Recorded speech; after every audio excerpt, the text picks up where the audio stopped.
Bien, ya estamos de vuelta. Bueno, me descuidé un poquito del tiempo. Entonces, lo volveremos a dibujar rapidito.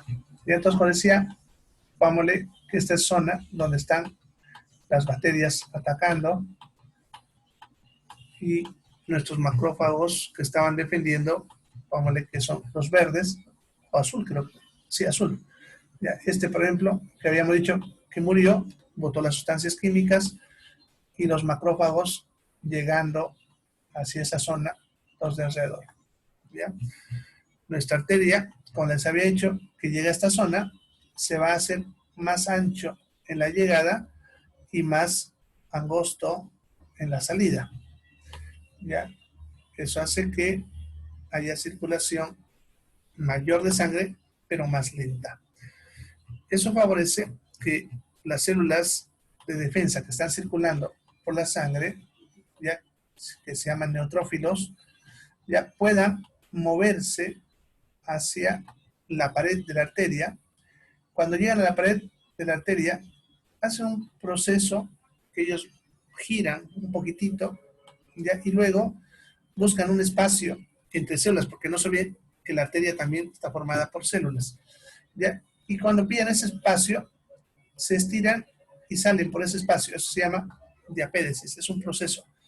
Una vez que salen, se van a empezar a mover hacia la zona afectada, ¿no? Entonces empiezan a llegar a esa zona los neutrófilos que venían de la sangre. Entonces ustedes se dan cuenta, en este momento ya estoy hablando de dos células de defensa que están llegando al lugar. Una, los macrófagos, que son los que estaban alrededor en los tejidos vecinos, y dos, los que venían por la sangre circulando, que son los neutrófilos, ¿ya? Estas dos células, tanto los macrófagos como los neutrófilos, hacen el mismo trabajo. Ya el macrófago, acuérdense que decía hace rato, se comía a los agentes infecciosos. El neutrófilo va a llegar y hace lo mismo. Pero la capacidad es lo que lo hace diferente. El macrófago, miren, es una célula lenta, se mueve lento, pero puede matar a 100 agentes infecciosos. El neutrófilo es una célula más pequeña y es rápida, se mueve mucho más rápido, pero solamente puede matar a 10. Y esa es la diferencia, la potencia, ¿ya? Los macrófagos son más potentes porque pueden matar a 100 agentes. Los neutrófilos son menos potentes, es que pues solamente pueden matar a 10, pero son más rápidos. Entonces, muchos neutrófilos pueden matar a muchos más que un macrófago, porque son más rápidos, ¿ya? Son más pequeños, más rápidos, ¿ya? Ahora, si al llegar a este lugar, estos neutrófilos de repente consiguen destruir a las bacterias, más los macrófagos y todo, también ahí se acaba todo. Pero si no, va a proseguir el proceso. ¿Qué es lo que va a pasar? Podemos aquí encontrar de repente un equilibrio entre lo que se muere y los ataca, ¿ya? Pero también puede que nuestros neutrófilos también empiecen a morir. Se mueren por el mismo motivo que expliqué del macrófago. Cuando alcanzan 10, estas sustancias químicas también lo matan al propio neutrófilo. Y el neutrófilo al morir también le pasa lo mismo que el macrófago. Sigue botando esas sustancias químicas que hemos hablado, que por lo tanto atraerán a más células defensas. Por lo tanto, cuanto más de nuestras células se mueran, más sustancias químicas hay y más células de defensa van a ir a esa zona, ¿ya? Ahora, ¿han visto el pus alguna vez? Seguramente, ¿no? Saben qué es el pus, ¿ya? El pus sucede que es los restos muertos de nuestras células de defensa, ¿no? Los neutrófilos, estos que hemos dicho que están llegando, que empiezan a llegar por miles, si el agente infeccioso hace que se vayan destruyendo de alguna manera, ya, entonces sus restos de nuestras células muertas es lo que forma el pus. Si ahora Santo pone un puchichi, al principio ese puchichi es una bolita dura. Eso es cuando todavía aquí están peleando y hay un equilibrio entre nuestras células de defensa y el agente infeccioso. Muchas veces nuestras células de defensa ganarán y eso desaparecerá sin que nos moleste. Pero si empiezan a perder, entonces van a empezar a morir y ese lugar que era duro se va a empezar a volver blando. Y eso es porque se está llenando de pus. ¿Ya? Entonces ya están viendo de qué sirve esa primera respuesta inflamatoria, que es la vasodilatación en la entrada y la vasoconstricción en la salida. ¿Ya? Bien, vamos a dejar el dibujito ahí, así que se va a sobreponer para ver el siguiente. ¿Ya? El siguiente, fíjense, dice aumento de la permeabilidad vascular. ¿Ya? Este punto de acá. ¿Ya? ¿A qué se refiere eso? ¿Ya? Y para eso volveremos a nuestro dibujito de acá. ¿Ya? Sucede que la sangre está formada por dos componentes, un componente líquido y un componente sólido. El componente sólido son nuestras células, los glóbulos rojos, los glóbulos blancos, las plaquetas. Y el componente líquido es el plasma. ¿Ya? Ahora, la sangre tiene su propia presión, ¿no? Que eso lo impone el corazón, la famosa presión arterial. Nuestros vasos sanguíneos no son 100% impermeables. El agua del plasma se escapa, ¿ya?, hacia los tejidos. Ya, vamos a dibujarlo, el agua con color, a ver, verde, ¿ya? Entonces, el agua se escapa en pequeñas cantidades, normalmente hacia los tejidos, ¿ya? Parte de esa agua es recapturada por las proteínas que tenemos en la sangre, como la albúmina, que generan lo que nosotros le llamamos presión oncótica. Eso vamos a ver después en fisiología. ¿Ya? Hace que el agua de acá vuelva otra vez adentro. Entonces, normalmente hay un equilibrio entre el agua que sale y el agua que vuelve. De tal manera que por la sangre está circulando siempre la misma cantidad y aquí afuera también siempre hay la misma cantidad. Cuando esto que hemos visto aquí ocurre, lo que va a pasar es que al dilatarse la arteria, las células se van a separar. Pongámosle que las células estaban así, pegaditas, y cuando hay esto, se separan. Eso va a hacer que el agua escape en mayor cantidad de lo que se recupera. Entonces va a escapar más cantidad de agua y va a volver muy poquita agua, lo cual hace que el agua se empiece a acumular en esa zona.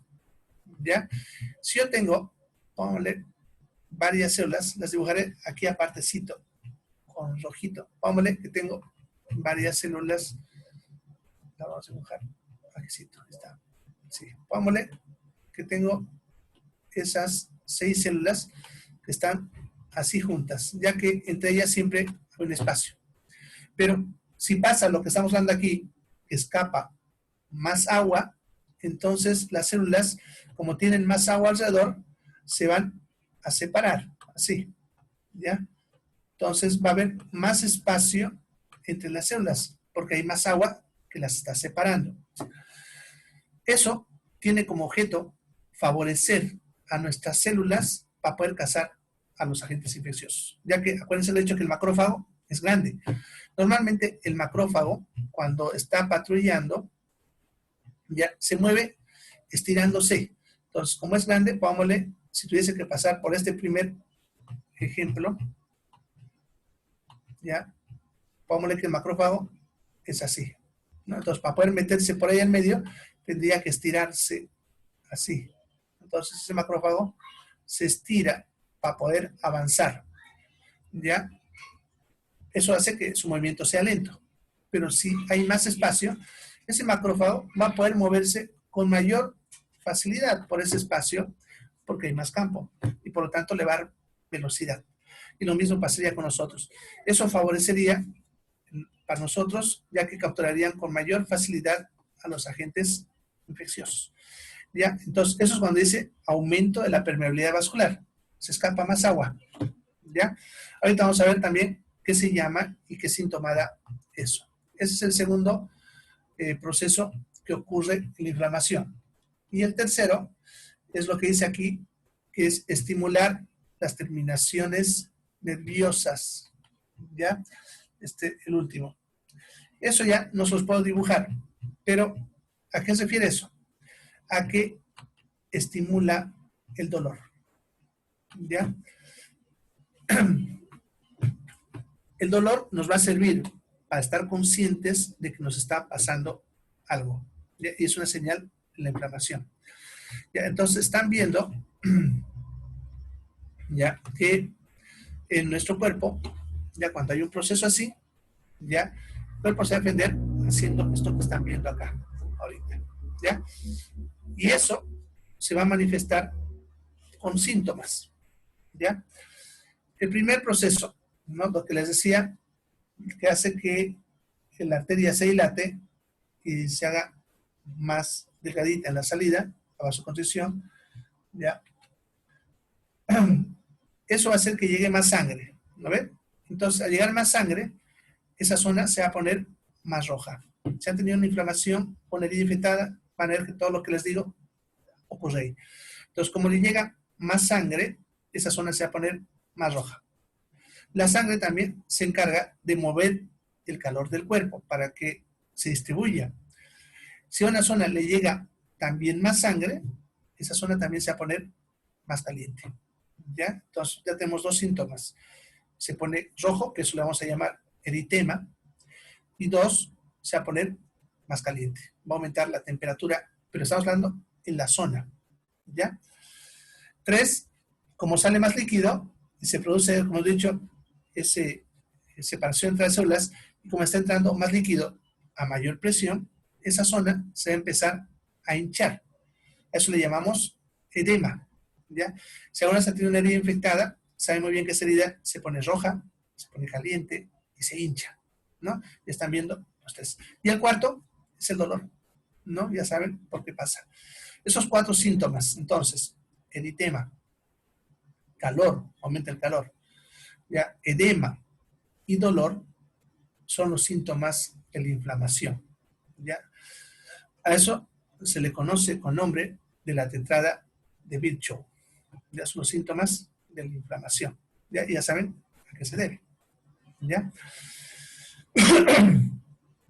Bien, en la mayoría de los casos, nuestro sistema de defensa, con todo esto que les acabo de explicar, consigue derrotar al agente infeccioso.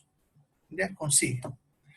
¿Ya? En algunos casos procederá y avanzará, pero en la mayoría se cura solo. Por eso, de repente, ustedes han de tener una vez una herida infectada, un granito que se les infectó, una picadura de mosquito que se les infectó, y han de ver que también en la mayoría de los casos se curó solo. Ustedes no necesitaron nada, solito se curó. Estuvo hinchadito 1 o 2 días, ya, y luego solito desapareció. En algunos casos que empeoró, de repente necesitaron algún antibiótico o alguna sustancia, pero en la mayoría de las situaciones eso se curó solo. Y eso pasa la mayoría de las veces, ¿ya? Entonces ya saben que la inflamación es un mecanismo de defensa, ¿no? Y ocurre de esa manera, ¿ya? Ahora, aquí en la pizarra les he puesto justamente una relación de lo que les acabo de explicar en relación a los síntomas que ocurren en esa zona, ¿ya? Entonces, la vasoconstricción y vasodilatación va a producir más sangre, por lo tanto, aumento de la temperatura, lo que decía, calor. La zona se va a poner roja, es el eritema o rubor. Va a haber más salida de líquidos, eso genera el edema. En los libros antiguos decía tumor, ¿ya? Pero para no confundirlo hemos sacado. ¿Ya? Y las terminaciones nerviosas estimuladas por estas sustancias produce dolor. Entonces, ese aumento de temperatura, el calor, el rubor, el edema y el dolor, esos cuatro le llamamos tetrada de Celsius. El doctor Virchow le aumentó un quinto, ya que es con eso, o sea, estos cuatro más el quinto, se le llama la pentada de Virchow. ¿Ya? ¿Y cuál es el quinto? Incapacidad funcional. Sucede que si en una zona del cuerpo está pasando justamente todo lo que hemos visto, las células que viven en esa zona dejan de trabajar, se apagan ya para protegerse a sí mismas. Y entonces ese tejido no va a funcionar de alguna manera, ¿ya? Y eso se puede ver a simple vista. Si ustedes se lastiman su tobillo, por ejemplo, y se les hincha, ¿pueden moverlo? No, no, ¿ven? Por el dolor, seguro no van a poder moverlo, por esa zona está inflamada. Ya eso es incapacidad funcional. Pero también puede pasar en órganos, por ejemplo, el hígado. Si el hígado se empieza a inflamar por una hepatitis, por decirles, entonces ese hígado va a dejar de trabajar temporalmente. Y eso da los síntomas de la hepatitis, lo que se tiñe de amarillo, por ejemplo, que van a ver. Eso lo vamos a ver cuando veamos hepatitis más adelante. ¿Ya? Entonces, hay una incapacidad funcional también, ¿no? Cuando hay pulmón, como lo del COVID o otras neumonías, esa parte del pulmón no va a trabajar y por lo tanto me va a faltar aire. Esa es la incapacidad funcional, ¿ya? Ahora, estos síntomas, el calor, rubor, edema, dolor, se ven claramente cuando el proceso inflamatorio es superficial. Eso significa cerca de la piel. Cerca de la piel lo van a tocar, lo van a sentir caliente, lo van a ver rojo, lo van a ver hinchado y les va a doler. Pero ¿qué pasa cuando es más profundo? Por ejemplo, si es en hígado, ahí no van a poder sentir si ese hígado está más caliente o no, porque no lo pueden tocar. No lo van a ver si el hígado está más rojo, porque obviamente está adentro. Tendrían que abrir para mirarlo. Que por cierto, sí se pone más rojo, solamente que no podemos verlo. El edema, la hinchazón, eso sí, se pudiese palpar en algunos casos. Por eso cuando nosotros tocamos el abdomen, podemos sentir si el hígado está más grande o no. ¿Ya? Y obviamente va a doler, ¿no? Entonces, todo eso que les acabo de mencionar se puede presentar en cualquier parte del cuerpo, en el cerebro, el corazón, riñón, pulmón, piel, ¿ya? La garganta, las faringitis, si ustedes la ven, una garganta inflamada en una faringitis, la van a ver roja, ¿no? No la vamos a tocar, porque obviamente nadie va a meter el dedo para tocarlo, si no se sentir si está caliente, pero seguro que está caliente. También va a estar hinchadito, eso incluso se suele ver, cuando uno ve la superficie, se ve así como bolitas en la faringe, lo que se está edematizando. Si esa amígdala, le pasa lo mismo, esa amígdala se pone roja, se hincha, se ve grande, ¿ya? Va a estar caliente, pero no la vamos a poder tocar directamente, pero si tengo un poquito por aquí cerca, a veces se puede sentir que está más calientito, ¿no? Le va a doler, obviamente, ¿ya? Entonces, todo esto que estamos viendo, están viendo, se aplicaría a cualquier parte del cuerpo, ¿ya? Donde esté el agente infeccioso atacando. Entonces, ya saben, esa es la cuarta etapa, ¿no? Ya hemos hablado del foco primario y ahora cómo nuestro cuerpo responde en ese lugar, ¿ya? Como decía, la mayoría de las veces nuestro cuerpo consigue destruir aquí al agente infeccioso y se acaba todo. Pero ¿qué pasa si no conseguimos destruirlo? Entonces seguiremos avanzando a las otras etapas. La siguiente etapa se llama invasión a tejidos vecinos. Ya, si nuestras células no están pudiendo matar al agente infeccioso, este agente infeccioso va a empezar a aumentar de número, como decía hace rato, va a empezar a crecer y obviamente va a empezar a necesitar alimento y se va a empezar a mover alrededor de la zona afectada. Como se está moviendo alrededor, también nuestro sistema de defensa empieza a producir la inflamación alrededor y por eso va creciendo. Entonces también han debido ver alguna vez que empezó con un gradito chiquitito y luego fue creciendo y creciendo. Eso es porque las bacterias o lo que estaba atacando estaba invadiendo ahora a los tejidos de alrededor y por lo tanto ese proceso inflamatorio también va creciendo.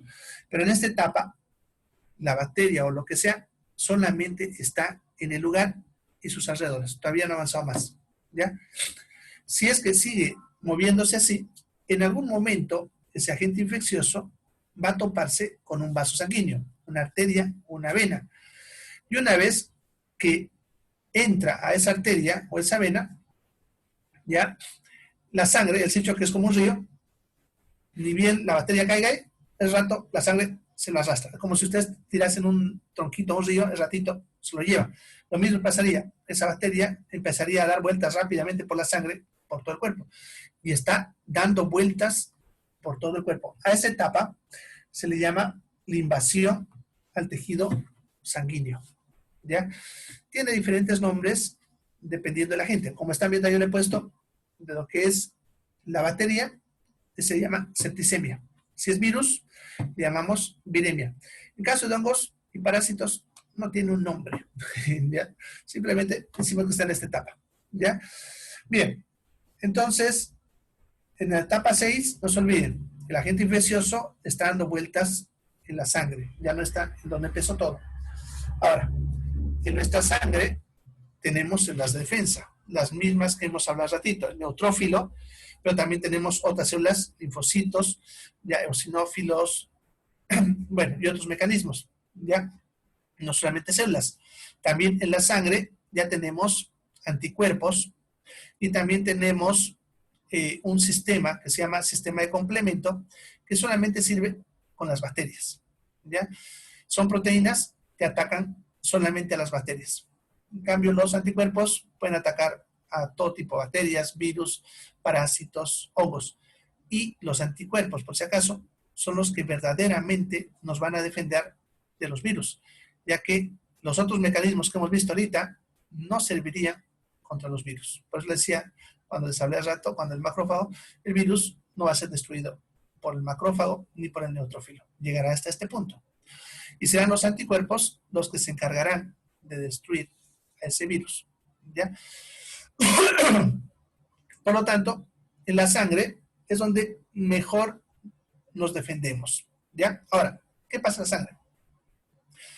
Los neutrófilos en la sangre van a hacer lo mismo que hemos hablado ahorita en la inflamación, pero ya no en el tejido, sino en la misma sangre. Por lo tanto, ese neutrófilo sigue cazando a los agentes infecciosos, pero ahora en la sangre. No se olviden que el neutrófilo se mueve en la sangre, ¿ya? Ahora, acuérdense que les dije que el neutrófilo tiene una capacidad limitada de 10. Supongamos que en la sangre están circulando muchas bacterias que han empezado a entrar. Entonces, ese neutrófilo caza 10 y se destruye a sí mismo, ya hemos hablado. Y cuando se destruye, ya sabemos que libera sustancias químicas. Pero estas sustancias químicas ahora, si se dan cuenta, están saliendo a la sangre, ya no al tejido, sino a la sangre. Por lo tanto, estas sustancias químicas van a ir dando vueltas por todo el cuerpo, ¿ya? ¿Qué va a pasar entonces? Acuérdense que estas sustancias químicas estimulaban las terminaciones nerviosas del dolor. Por lo tanto, si estas sustancias químicas están circulando por la sangre, por todo el cuerpo, ¿qué pasará? Me va a doler todo el cuerpo, ¿ya? Me va a doler la cabeza, los ojos, los músculos, las articulaciones. ¿Por qué? Porque estas sustancias químicas están dando vueltas por todo el cuerpo. Y yo creo que todos ustedes ya han tenido alguna vez una infección de cualquier tipo, ya infección intestinal, neumonía, gripe, o esta del COVID. Muchos de repente ustedes ya han enfermado y ni se han enterado, ya han curado. Entonces, han tenido dolor de cuerpo, ¿no? Ya saben que cuando tienen dolor de cabeza, el cuerpo, las articulaciones, todo, ya saben que es porque ese agente infeccioso está dando vueltas por el cuerpo. Puede ser cualquiera, virus, bacteria, que está dando vueltas por todo el cuerpo, ¿ya? Eso es lo primero que pasa. Lo otro es que estas mismas sustancias químicas que están dando vueltas, en algún momento pasarán por el hipotálamo, que esa es una parte que queda debajo del cerebro. El hipotálamo es del sistema nervioso. El hipotálamo está controlando la temperatura corporal y va regulando la temperatura. Entonces, si el hipotálamo detecta a estas sustancias, a través de señales químicas, va a ordenar a todo el cuerpo que aumente su tasa metabólica, ¿ya? Cuando hablamos de tasa metabólica, significa que le está ordenando al cuerpo que aumente las reacciones químicas. Y hay una reacción química que produce calor, que es combinar glucosa más oxígeno, que esa misma reacción química, si les mencioné alguna vez, es la misma la del fuego. Cuando ustedes queman madera, ya combinan glucosa más oxígeno y liberan calor. Entonces, si yo aumento las reacciones químicas, va a aumentar la temperatura del cuerpo. ¿Listo? Ese momento es cuando se le sube la temperatura. Entonces están viendo que cuando tenemos temperatura elevada, se debe a que el agente infeccioso está dando vueltas por la sangre. Ya saben, ya es un síntoma de eso. Pero, ¿por qué hace el hipotálamo esto? Y aquí viene algo bien interesante. ¿Ya? Sucede que los agentes infecciosos, principalmente lo que son las bacterias, los hongos, los parásitos, están muy cómodos a la temperatura normal de nuestro cuerpo. Lo que es 36 a 37,5, ellos están felices a esa temperatura, ¿ya? Pero si la temperatura del cuerpo sube, ya ellos empiezan a tener problemas. ya no se pueden reproducir muy rápido. Ya empieza a fallar ciertas reacciones químicas en ellas que necesitan temperatura. ¿Ya? O sea, que son reguladas, perdón, por la temperatura. Entonces, si la temperatura sube, ya no pueden hacer algunas cosas. Eso significa que los agentes infecciosos van a empezar a tener problemas en nuestro cuerpo. ¿Ya? Más que todo, se va a frenar su reproducción, o sea, se va a frenar su crecimiento. Y al frenarse su crecimiento, le estoy dando tiempo al cuerpo para poder capturarlos y destruirlos. ¿Ya? Entonces, la subida de la temperatura en el cuerpo es un mecanismo de defensa. ¿Ya? Fíjense, lo que decimos, por si acaso fiebre, y aquí otra aclaración. Aumento de temperatura solito no es fiebre. ¿Ya? Fiebre es cuando aumenta la temperatura y hay los otros síntomas, dolor de cabeza, dolor muscular, dolor articular y escalofríos. Todo eso en su conjunto se llama fiebre, ya saben. Y la fiebre es un síntoma de un proceso infeccioso. No es lo mismo cuando a una persona solamente se le sube la temperatura y no le duele nada. Ahí no habría que pensar en una infección, sino en otra situación que puede estar pasando en el cuerpo. ¿Ya? Bien, entonces, el aumento de temperatura en un proceso infeccioso es un mecanismo de defensa. Entonces, hay que cortar la fiebre. Una pregunta muy interesante, ¿no? Cuando una persona está con un proceso infeccioso, ¿es bueno cortar la fiebre? Lo interesante es que no. ¿Ya? Sucede que en los últimos años el ser humano se ha vuelto muy comodón, como decimos. Entonces, ni bien está con un poquito de fiebre, ya nomás se toma paracetamol, diclofenaco. Ya, al hacer eso, estamos quitando un mecanismo de defensa al cuerpo. ¿Ya? Es como si yo mandase a un soldado a la guerra y le quitase su pistola. Lo van a matar. Lo mismo pasa con nosotros. Si nosotros cortamos la fiebre, lo que puede pasar es que algo sencillo, pongámosle con una faringitis, se pueda convertir en una neumonía, ¿no? Porque le hemos quitado un mecanismo de defensa al cuerpo. Por lo tanto, la fiebre no es bueno cortarla, pero sí controlarla, porque a veces la fiebre puede ser peligrosa, ¿no? Cuando hay exageración. Y eso, para responder a tu pregunta, Álvaro, ya justamente cuando la temperatura está muy elevada, se va a volver peligrosa, ¿ya? Pero tampoco en todas las personas. Hay personas que son más sensibles a las subidas de temperatura que otras, ¿ya? Entonces, ¿qué es lo que hay que hacer? Hay que alcanzar un punto de equilibrio, ¿no? En el cual no le estoy cortando la fiebre, pero tampoco dejo que se suba a valores muy elevados. Ya, ya van a ver, no sé si alguna vez han tenido un hijo y lo han internado, pero si no, ya lo van a ver alguna vez. Y los que trabajan en salud, obviamente, también lo van a ver. Cuando nosotros internamos a un niño, por ejemplo, que tiene un proceso infeccioso, le cortamos el uso de antipiréticos. O sea, no le damos dioxadol, paracetamol, nada. Y en las indicaciones le ponemos pongámosle dioxadol. No puede ser cualquier otro, pero pongámosle que le pongo eso. Darle o colocarle dioxadol solo si la temperatura sube hasta los 38,8. ¿Ya? Es la indicación que nosotros ponemos. Eso significa que cuando la enfermera vea eso, no le va a colocar el dioxadol hasta que el niño alcance esa temperatura. ¿Ya? Y si alguna vez cuando lo han internado y han visto que su niño está caliente y han ido a la enfermera a molestarla, y la enfermera les dice ya voy, es porque le está volteando, justamente porque está esperando a que alcance ese punto. Si no alcanza ese punto, no le va a colocar dioxadol, ¿ya? Porque estamos controlando justamente ese punto, ¿ya? Ahora, hay niños que son más susceptibles, ¿ya? No son todos, es 1 de cada 1000, ¿ya?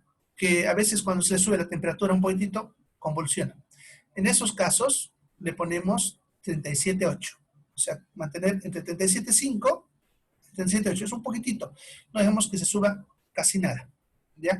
Eso para evitar que no convulsionen. Solamente en esos niños sensibles. Pero después, en los demás niños y en los adultos, solamente si alcanza esa temperatura, ¿ya? Además, cuando nosotros internamos a un paciente, una forma de evaluar si está mejorando o empeorando es justamente el ver la temperatura. Si el cuerpo no está respondiendo al tratamiento y la bacteria está sobreviviendo, la temperatura no va a bajar, se va a mantener elevada. Eso entonces para nosotros es una indicación de que el tratamiento no está funcionando. En cambio, si vemos que está empezando a bajar, nos dice que sí, está funcionando, entonces vamos a seguir con ese tratamiento. Por ese motivo, cuando estamos internados los pacientes, hacemos ese manejo de la temperatura, ¿ya? En la parte ambulatoria, lo ideal es que controlemos solamente con pañitos húmedos, pero como les digo, últimamente los seres humanos se han vuelto muy comodones y eso pasa, ¿no? Yo si a un paciente, por ejemplo, le digo, vaya, colóquele pañitos, seguro que esa madre me mira feo porque quiere que yo le dé paracetamol para que ella pueda dormir bien. Suena así, pero es la realidad. A veces ya no le damos tanto tiempo a prestarle atención a esto. Claro que la mayoría van a curar solos. No pasa también que todos se van a poner mal, ¿no? La mayoría va a curar solos. Por eso van a ver que en los medicamentos para la fiebre, dice ahí en el envase, si no mejora en 48 horas, consulte con su médico. Que es el tiempo prudente para esperar si es que ese cuerpo responde o no responde. ¿Ya? Bien, entonces ya saben, ¿ya? En cuanto a la fiebre, es un mecanismo de defensa. ¿Ya? Y hay que saberlo usar. No es tampoco decir, lo vamos a dejar que esté con fiebre y así se va a curar. Tampoco pasa eso, ¿no? Es un punto de equilibrio el que hay que alcanzar. Bien, entonces eso pasa cuando el agente infeccioso está en la sangre. ¿Alguna pregunta hasta acá? ¿Preguntas sobre lo que acabo de explicarles? Bueno, este grupo antes hablaba bastante, se han vuelto muy callados. No sé por qué. Era el grupo que más opinaba. Creo que últimamente andan con mucho sueño, no están tomando el té. No sé. Bien, a ver, veremos si vuelven a hacer preguntones. Bueno, entonces ya saben qué pasa en la sangre, ¿no? Aquí les he puesto ya todo eso justamente que les acabo de explicar, solamente que me puse a hablar y me olvidé de mostrarles. Pero está aquí todo lo que les acabo de explicar, lo que nosotros nos capturan a los agentes, liberan las sustancias químicas en la sangre, eso va por el hipotálamo y eso hace que aumente la tasa metabólica, me aumenta la temperatura y las otras sustancias químicas también producen los dolores y todo eso se le llama fiebre. Está ahí explicadito en la pizarra, solamente que yo me expliqué sin avanzar en la pizarra. Bien, entonces, en la mayoría de los casos, también en este punto vamos a resolver el problema. Y todos han tenido un cuadro de una fiebrecita que les duró 1 o 2 días y se curaron sin necesitar nada, ¿no? Pero en algunos casos el agente infeccioso logrará pasar esta etapa. Lo que hay que entender aquí es que si el agente infeccioso consigue pasar esta etapa, el cuerpo ya no va a poder defenderse. Porque fíjense, el mejor lugar que tenemos para defendernos es en la sangre. Si no hemos podido defendernos en la sangre, no vamos a poder defendernos. Eso significa que si la bacteria o la agente consigue pasar a la siguiente etapa, si no le damos antibióticos o un medicamento que pueda frenar este proceso, el paciente va a morir. ¿Ya? Antes de la era de los antibióticos, los que llegaban a la siguiente etapa, el 100% de las personas fallecían. Con los antibióticos en la actualidad, eso se ha reducido a una tasa de mortalidad del 30%. Significa que a pesar de los antibióticos, todavía una gran cantidad de personas mueren si consiguen pasar a la siguiente etapa. La siguiente etapa es la invasión a tejidos distantes. A eso le vamos a llamar sepsis, que es cuando ya los agentes infecciosos están empezando a atacar otras partes. Acuérdense que en la anterior etapa solamente teníamos 2 puntos de ataque. El foco primario, que era donde empezó todo, y la sangre, ¿no? Ahora, estas bacterias que estaban circulando por la sangre o estos agentes infecciosos, en algún momento se trancarán en alguna parte y saldrán. Eso es al azar. Tampoco hay una regla para decir, van a salirse en este lugar o en este lugar. No, sino que están circulando y en alguna parte se traba y ese lugar aprovechan y se salen. Y ese lugar puede ser cualquier parte del cuerpo, piel, tejido celular subcutáneo, músculo, hueso, hígado, riñón, cerebro. ¿Ya? Creo que es más difícil que llegue al cerebro porque es un lugar bien protegido, tiene su propia barrera. Pero en otras partes del cuerpo puede llegar fácilmente. Donde salga ese agente infeccioso va a iniciar un nuevo foco. ¿Ya? Y eso es lo que dice acá. Va a empezar nuevos focos, o sea, nuevos puntos donde va a producir lo mismo que vimos en el foco primario. ¿Ya? En ese lugar sale, vuelve a reproducirse, nuestro sistema de defensa vuelve a atacar, va a haber la inflamación y todo. ¿Ya? Entonces ya tengo de un foco, de donde empezó todo, va a tener 2, luego 3, luego 4, así van a ir aumentando. ¿Ya? Si es un solo órgano, nuestro cuerpo todavía puede responder y mantenerse vivo cuando un órgano está dañado. Pero si se dañan 2 órganos o empiezan a fallar, nos vamos a morir. Eso se le llama falla múltiple orgánica. Pongámosle que salió primero el riñón. Entonces el paciente va a empezar a tener síntomas de infección urinaria. ¿Ya? Y luego atacó también pulmón. Entonces ya tengo riñón y pulmón y el lugar donde empezó todo. Ya tengo 3 focos. Entonces, pulmón va a empezar a fallar, está fallando riñón. Luego fallará hígado, luego corazón, y así sucesivamente hasta que moramos. Cuando un paciente llega a esta etapa, es cuando nosotros le empezamos antibióticos de amplio espectro. Incluso, si ya están fallando los órganos, es cuando nos metemos a terapia intensiva. Cuando tiene más de 2 órganos que le falla, que eso le llamamos nosotros falla múltiple orgánica, es cuando lo metemos a terapia intensiva y vamos a empezar a darle drogas más potentes para poder destruir estos agentes infecciosos o tratar de frenar todo el proceso. ¿Ya? Entonces, no se olviden, si la persona llega a esta etapa, ya va a fallecer si no hay apoyo médico. ¿Ya? Y estos, algunos los internamos, le damos antibióticos si todavía es un órgano, está dañado, como una neumonía, por ejemplo. Pero si ya son 2, esos son los que vamos a meterlos a terapia intensiva, ¿ya? Para poder mantenerlo vivo hasta que o el antibiótico funcione o el mismo cuerpo se haga cargo de ese agente infeccioso. Bien, ¿alguna pregunta hasta acá? ¿Preguntas? Bueno, yo creo que están extrañando sus viernes, ¿no? Ya de aquí un tiempito van a salir a sus caras y todo lo demás. Entonces, ahí queremos por hoy. Nos vemos el día lunes. ¿Ya? Entonces nos vemos el día lunes. ¿Ya? El cuestionario lo van a lanzar el lunes, así que quédense tranquilos por este fin de semana, descansen. Lo que pasa es que terminaré este tema, ya es decir, les lanzo el cuestionario. ¿Ya? Entonces, nos vemos el lunes. Cuídense, chicos. ¿Ya? Si hay una pregunta, pónganlo en el tablón. ¿Ya? Nos vemos. Chao, chao.